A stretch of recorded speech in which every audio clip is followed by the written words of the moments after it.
Momen bersih tegang antara staf Presiden Republik Islam Iran Said Ibrahim Raisi dengan Pas Pampres Jokowi sempat terekam kamera dalam kunjungan perdana negara Persia tersebut. Hal itu terjadi saat Presiden Jokowi dan Presiden Said selesai melakukan penanaman pohon dan perkenalan pada masing-masing delegasi. Terlihat kameramen Presiden Iran yang terus mengikuti pimpinan negaranya bersama Jokowi untuk menuju beranda Istana Kepresidenan. Dalam tayangan YouTube resmi Sekretariat Presiden, sejumlah kameramen Iran tampak berkumpul di sekitar dua pimpinan negara itu, yang membuat Pas Pampres harus bekerja ekstra untuk meminta mereka membuat jarak agar tidak mengganggu pengambilan gambar dari media lain.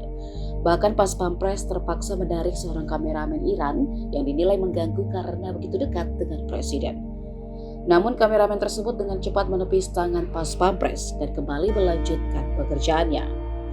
Tak hanya di momen itu saja, saat Presiden Jokowi memperkenalkan delegasi dari masing-masing negara yang hadir di Istana Bogor, staf Presiden Iran terlihat terlalu dekat mengambil gambar. Sehingga yang bersangkutan harus ditarik berkali-kali oleh staf kepresidenan.